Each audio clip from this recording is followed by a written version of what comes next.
Hello all, welcome back to my fragrance journey. My name is Ron and today I am sharing 6 fragrances that are not only autumnal, but that I feel fit within the October and more specifically Halloween season vibes, aesthetic, whatever you want to call it. Thinking of things that are a bit deeper, a bit darker, maybe even haunting, maybe even give you the notion of trick-or-treating, those sorts of fragrances. This came about because of lots of folks. I was watching different videos and different Instagram posts, and so many people were sharing, again, not just autumnal fragrances, but things that are a bit more honed in to this vibe. And honestly, I didn't think I could partake. I knew that I had things that were autumnal. I knew I had things that were deeper. I didn't really think I had much, if anything, that would fit into this category. And so that gave me the inkling, the itch, the desire to perhaps spend some money and get some new things to try out. But then I had a second thought. You have a fair few fragrances. Maybe just take a gander, see if there is anything that would fit the bill. And where we ended up is, again, 6 fragrances that I do think tick these boxes, that do fit this bill, and that I'm happy to share with you all. So let's get into it. So the very first of our 6 is Soda Snob by Snif. This is a fragrance that launched last year, and I don't know the noses behind it. The notes are Coca-Cola, lime, cinnamon, caramel, vanilla, and jasmine. I adore this thing. I'm actually putting the bottle down right now. I always keep the bottles out in front of me as I talk about them, and sometimes I'll take a whiff.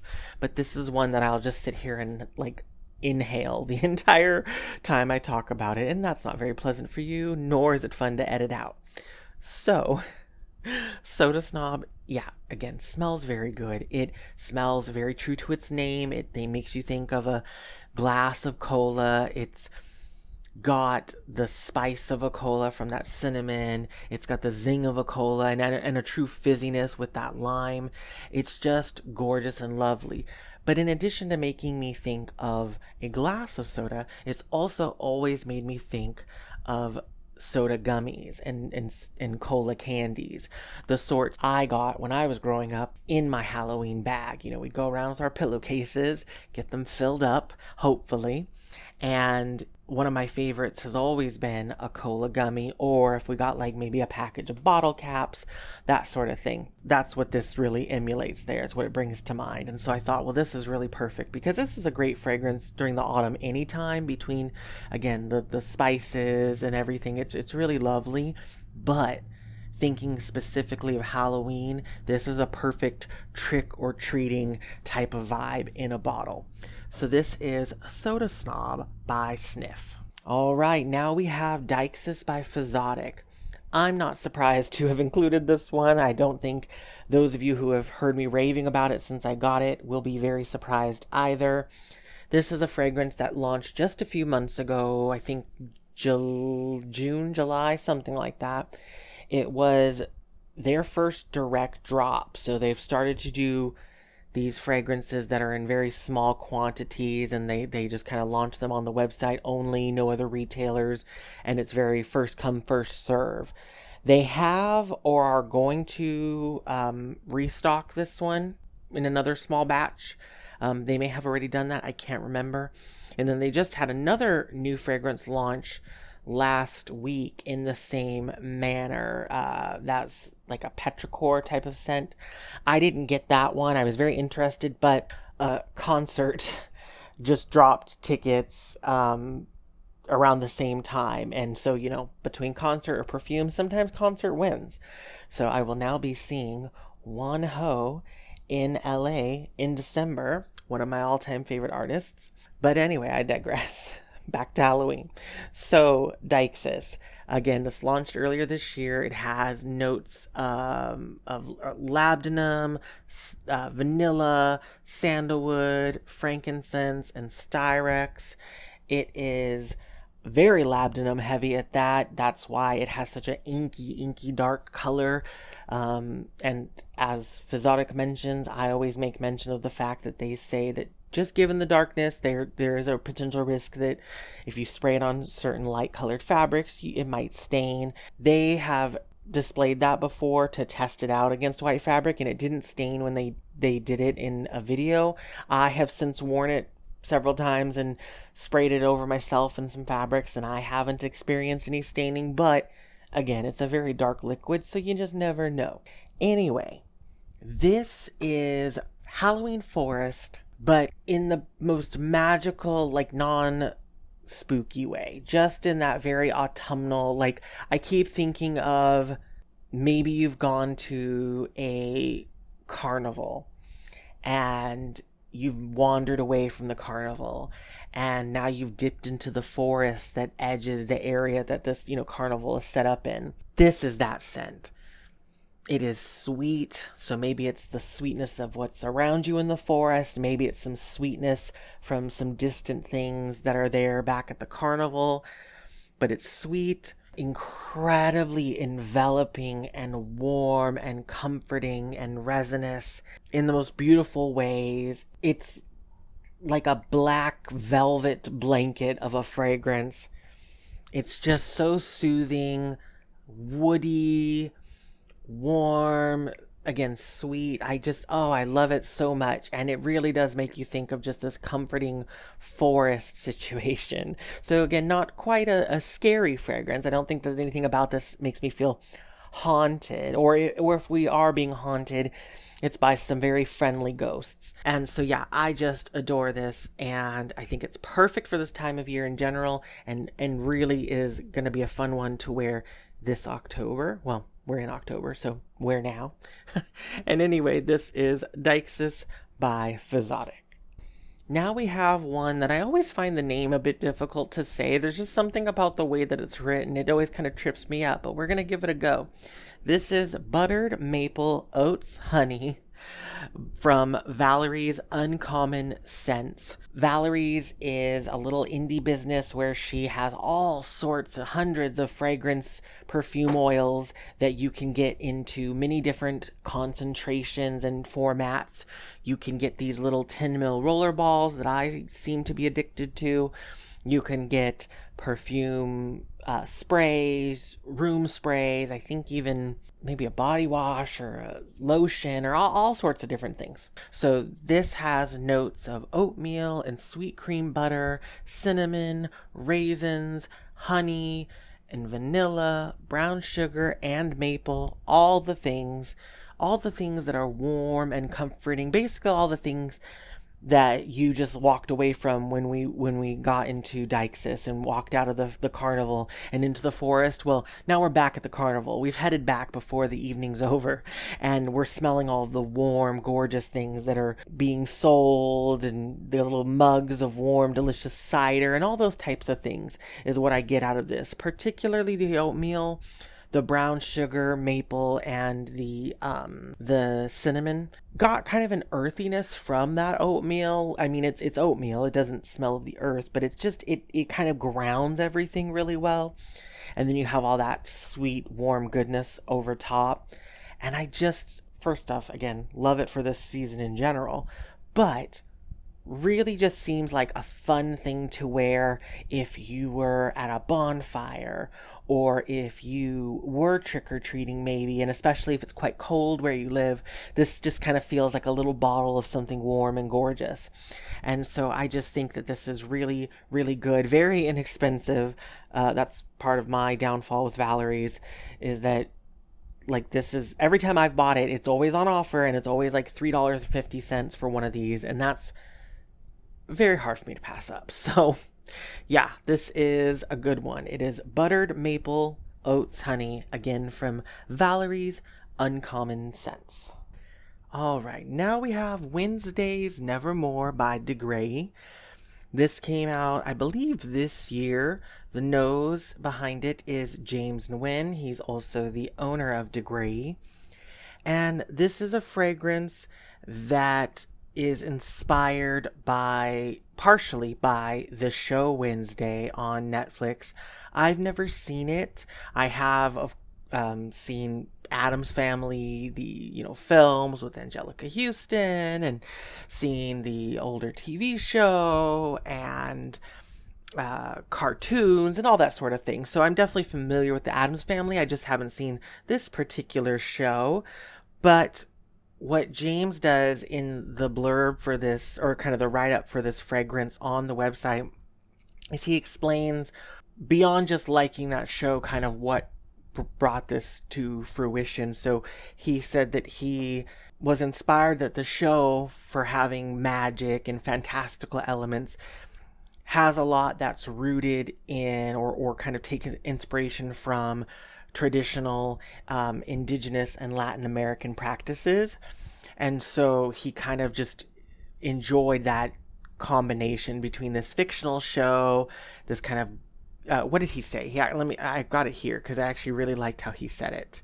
Wednesday's Nevermore is a scent for that crossroads where goth fiction meets sacred materials, where childlike wonder meets ancient ritual. And I think that's very cool, and that was something that really pulled me in on this fragrance. What also pulled me in on this fragrance, and I'll get into the notes in a second, but what also captured me was that this fragrance was and still is on offer. It's half off, and 100% of the profit of this fragrance goes to two organizations. It goes to the PCRF, which is the Palestinian Children's Relief Fund, and it also goes to CHIRLA, which is the Coalition for Humane Immigrant Rights. And as we know, I think all of us can agree that the last several years have been very fraught and trying times for many of us, especially currently, though, for immigrants here in the U.S. and also for Palestinians, especially Palestinian children. There's a lot of suffering going around. And so I'm very happy that a brand not only is donating the profits, 100% of them, to those organizations, but they actually, to start, went ahead and donated to each of those organizations. They donated $500 to each of those organizations before they even started selling this. They did those donations and announced those with the launch of it, just kind of, to show that, regardless of if how much this sells, they're committed to donating and supporting these organizations anyway. And I think that's really, really nice and really, really needed. So I will go ahead and link both of those organizations down below. I'll also link the listing for this fragrance. I'm not affiliated in any way with any of the organizations, with d.grayi, anything like that. But again, there's a lot of pain, a lot of suffering, and a lot of horrifying things happening in this world. And if we can at least, maybe support an organization, whether with our money or with just our sharing and talking about it, I just think that's really important. And I think the whole write-up about this fragrance is really interesting as well. So I'll share it all down below. But this fragrance has notes of black coffee, paint, Yachtly tincture, which is Mexican marigold, indolic florals, candlelight, woods, black copal, ambrette, and oak moss. So we've got some interesting things in this fragrance, and that's part of the inspiration behind it, those traditional indigenous and Latin American traditions. James actually consulted with a friend of his who's a perfumer who has knowledge in those types of ingredients, and it's interesting. One of the main or key ingredients that he mentions is the black copal, which is his favorite resin. I don't know, honestly, with the black copal, the marigold tincture, candlelight, those sorts of things, I don't have much experience. I mean, there are tinctures, there are accords, there are different things. I don't have my nose trained to kind of sniff those out and say, yes, this is this and that is that. And I don't really honestly find that this is a fragrance with many edges, as I like to say. Everything is really well blended as far as it's hard to discern anything in particular. I will say when I first spray it, I do get some of that paint. And it does linger a bit. It's not bad. It's just very intriguing. It's one of those things where it's definitely works within the context of a perfume and within this one specifically, but it is different. And I don't know. It's just, again, it's very intriguing. It doesn't last the whole time to me. I get really, aside from that black paint, or from that paint, I get the florals. They said indolic florals, and I definitely get the indol. Nothing extreme, nothing that is, fecal urine, anything like that. But it definitely is there. And I also do get some resins. I do get the oak moss a little bit, but like I said, it really all just kind of blends together, and I get something that's ultimately strangely floral. It's a strange floral, we'll say. So while that paint kind of dissipates, it is just an overall very strange scent in a very positive way. So the florals are interesting and deep and dark, and if I'm gonna paint a picture in my mind's eye, I just see a pedestal with different florals. In my mind, they're white florals. I don't mean that they smell like white florals, but they're just literally white colored florals on this like stone pedestal, and there's some sort of like mist around them and there's like a spotlight, like the room's dark but there's a spotlight on the florals, and I don't know why this is the mental image I get exactly. I don't know how that in the hell any of that's going to translate to your minds or your noses, but that's what I get. It's this dark room with a spotlit display of white florals cocooned in some sort of mist, and I don't know, that's just, again, strange. It's not bad. It's just really good. There's a slight crackle of something in this as well. Not quite a fizzy aldehyde like the Soda Snob, but there is something that has almost a bit of a moving or a buzzing texture. This is all very abstract. I know. This is real. None of this has helped you. None of this has helped you. And honestly, I guess that's just why this is such a brilliant scent, because who really can describe it? I don't know. I'd be very curious to see what others thought about this. But yeah. So this is, I just feel like this is the most odd description or breakdown of a scent I've ever given. But this is Wednesday's Nevermore by d.grayi. Alright, so now with another d.grayi scent. This one is Charmed.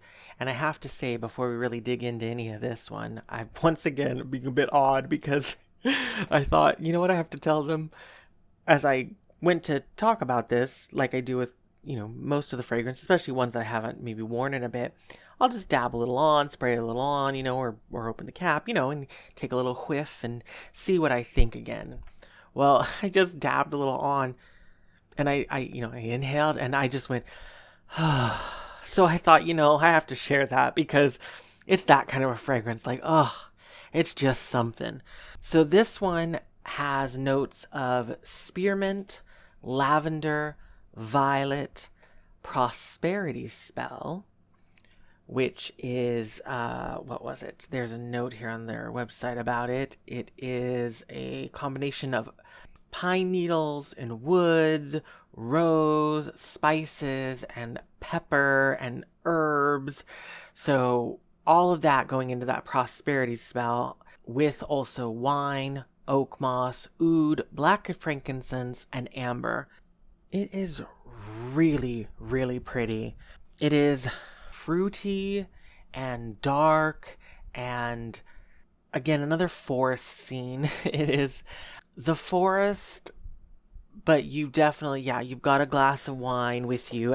So now, maybe we've left the carnival again, or maybe we never went to the carnival and we've just been wandering through the woods after a picnic. I don't know what event and why we're back in these different woods, but these woods aren't as warm and comforting. These are, again, maybe you've got a glass of wine with you. Maybe maybe you're eating some berries that you've picked along the way, but it's nighttime and the moon is out and it's definitely chilly and it's definitely just a bit eerie. And maybe every now and then you hear a footfall, or maybe you hear a sigh. Maybe you hear a little whisper. There's something prickling in the air there. There's just something otherworldly afoot. And it's just, yeah, it's very mystical. It's very magical. Again, doesn't really smell like anything that I've smelled before in other fragrances. You might even think of this, there's no tea listed, but it could almost seem like some sort of an herbal tea. Like I said, sweet, fruity. Yeah, I don't know how else to describe this one. Dark, sweet, fruity, slightly herbal, and a little haunting. And well, the first time was looking through d.grayi, this one caught my eye, and I had to have it. And I just got this little baby one to try out, but like I definitely want to get a bigger one at some point.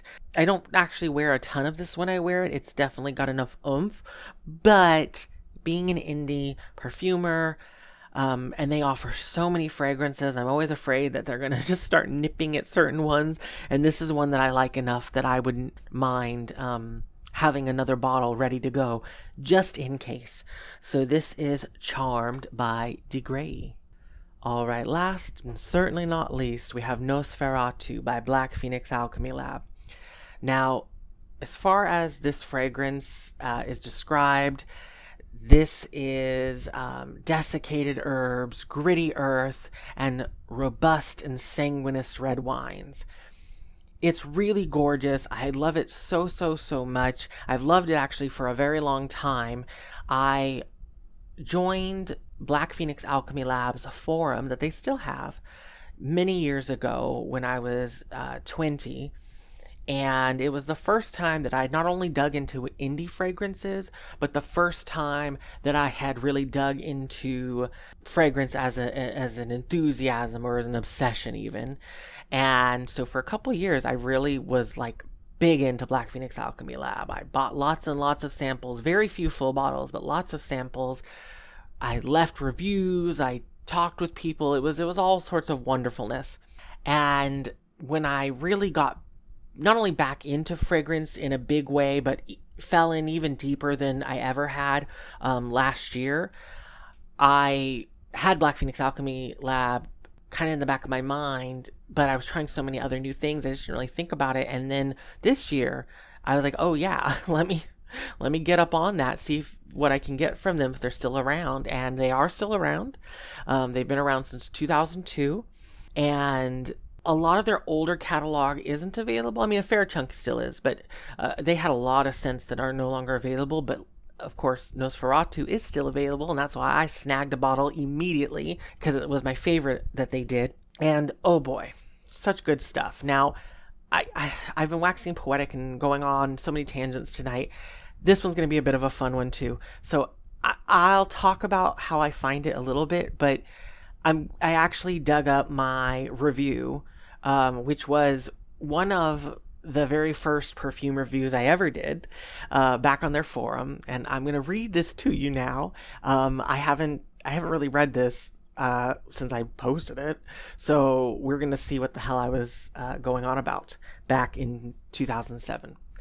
So I started out describing. So I described like the stages of it. So in the bottle, because these are like a dabber style. So in the bottle, I wrote creepy. Creepy. That is the first word that came to mind. It is definitely vampiric in its first impression. I feel as if this is what I would smell from a vampire lurking in a dark corner, waiting to drain my blood. It's sweet, but not sickeningly so. There's a tart pucker, which I'm sure is the wine. Okay. And then wet. So I wrote wet earth. It's like something turned over a glass of... it's like somebody turned over a glass of diluted red wine onto cold grave dirt. It's light, but all-knowing at the same time. What the hell does that mean, all-knowing? What kind of omnipotent fragrance is this? Okay. And then for the dry, I wrote... the dirt and wine have now melded together. I can still pick them apart, but they're merging together slowly to become an intoxicating blend of subtle sweetness with a dark and earthy lover. Lover?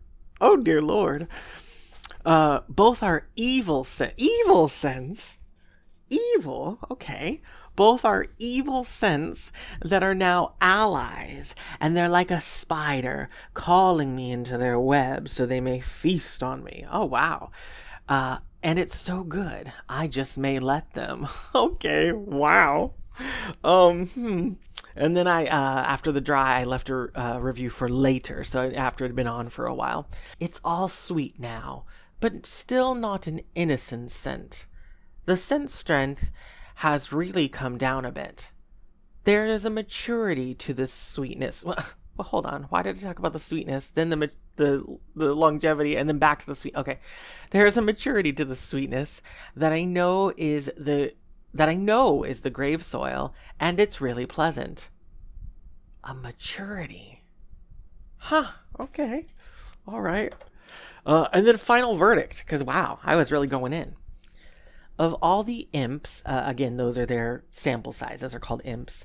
Of all the imps I've reviewed today, this is my favorite. It is also my first favorite scent from BPAL. It's so beautiful and intelligent, if you can call a scent that. Intelligent. Okay.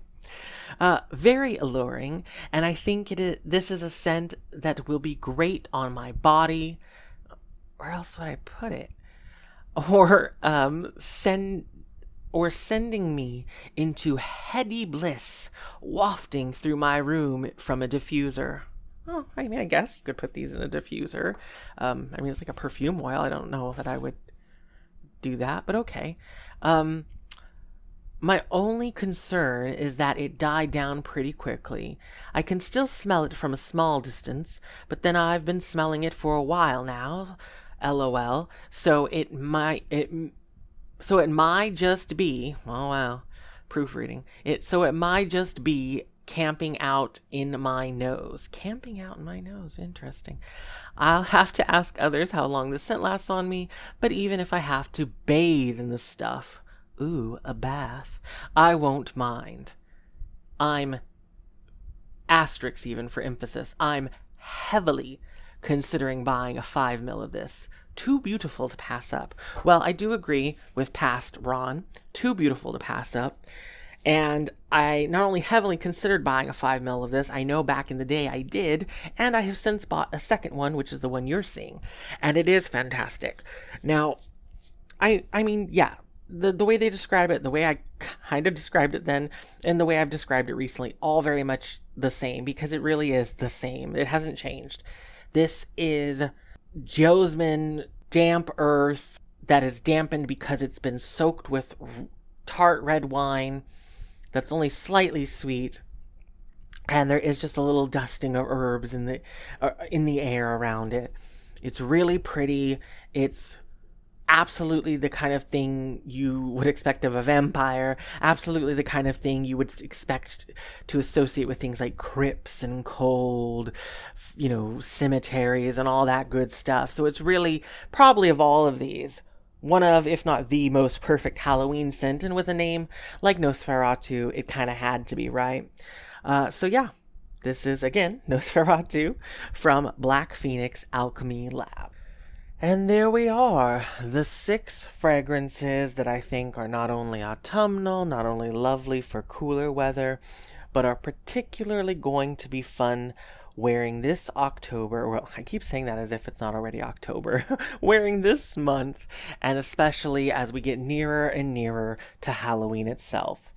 I'd be very curious to know if you've tried any of these scents, what you think, or what fragrances do you love to wear during Halloween or October if you don't observe Halloween? Yeah, just let me know. As always, if you liked the video and you endured all the randomness in this one, feel free to give me a little follow, subscribe, I should say. And yeah, I just thank you as always for joining me on my fragrance journey. I hope you're all having a good rest of your day. Take care, and I'll see you in the next one. Bye.